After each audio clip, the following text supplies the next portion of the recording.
खबर मऊ से है, जहां ब्रिटिश शासनकाल में 1936 से लेकर आजादी तक अनुसूचित जाति को आरक्षण मिलता रहा, लेकिन 10 अगस्त 1950 को आया एक संवैधानिक आदेश जिसने सब बदल दिया। बता दें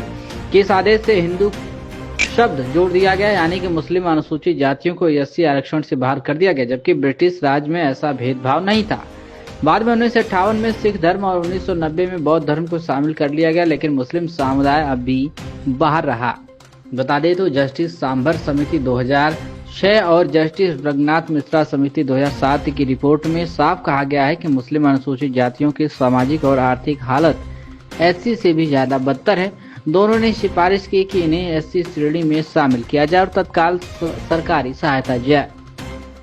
बता दें तो लेकिन न कांग्रेस सरकार ने इन सिफारिशों पर कदम उठाया, न ही वर्तमान भाजपा सरकार के 2023 में गठित जस्टिस केजी बालकृष्ण आयोग ने इस मुद्दे को गंभीरता से लिया। सच्चाई यह है कि वोट बैंक की राजनीति में मुस्लिम समुदाय के कल्याण की बातें भाषणों में होती हैं, जमीन पर नहीं। इसी संदर्भ को लेते हुए पीस पार्टी ने जिलाधिकारी को ज्ञापन सौंपा और अपनी मांग रखी। क्या कुछ कहा मीडिया से बातचीत करते हुए पीस पार्टी के कार्यकर्ताओं ने, आप सुनिए। हम सब पीस पार्टी के साथी हैं और पीस पार्टी ने आज अपने ज्ञापन के माध्यम से ये सरकार से मांग की है, जो हर साल पीस पार्टी करती है कार्यक्रम 10 अगस्त को करती है,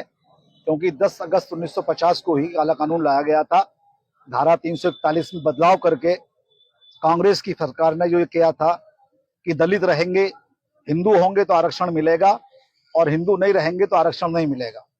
तो धर्म को आधार बनाकर, जबकि संविधान ये कहता है कि धर्म के आधार पर ना आरक्षण दिया जा सकता है और ना ही आरक्षण दिया जा सकता है, कर्म के आधार पर, काम के आधार पर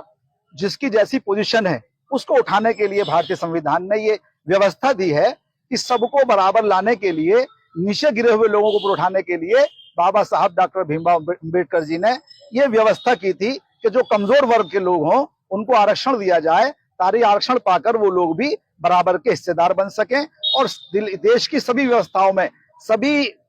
ऑफिसों के अंदर, सभी महकमों के अंदर, डिपार्टमेंटों के अंदर उन सभी समाजों की बराबर की हिस्सेदारी हो जो कमजोर तबके के लोग हैं, कमजोर वर्ग के लोग हैं। लेकिन कांग्रेस पार्टी ने खास तौर से मुस्लिम समाज के साथ पंडित जवाहरलाल नेहरू की सरकार ने ये किया, तो उसमें 2 शर्तें लगा दी कि अगर आरक्षण लेना है तो आपको हिंदू हो तो आरक्षण देंगे और मुस्लिम हो, बौद्धिस्ट हो और इसके अलावा सिख है, ईसाई है तो आरक्षण नहीं दिया जाएगा। हुआ ये, उसके कुछ दिन के बाद में आरक्षण में बौद्ध भाइयों को भी मिल गया, सिख भाइयों को भी मिल गया, लेकिन ईसाई और मुस्लिम समाज को नहीं मिला। जबकि मुस्लिम समाज इस देश का एक बड़ा समाज है, जिसको सच्चर कमेटी ने और रघुनाथ मिश्रा कमीशन के आयोग की रिपोर्टों ने यह बता दिया कि आज भारत का मुसलमान दलितों से बदतर हो गया है। आज इसको आरक्षण की व्यवस्था की सख्त जरूरत है, लेकिन उसके बावजूद भी भारत में बनने वाली कोई भी सरकार मुसलमानों के आरक्षण को वापस नहीं दे रही है। तो हर साल 10 तारीख को हम लोग ये मांग करते हैं सरकार से, क्योंकि इस बार 10 तारीख को संडे पड़ रहा था,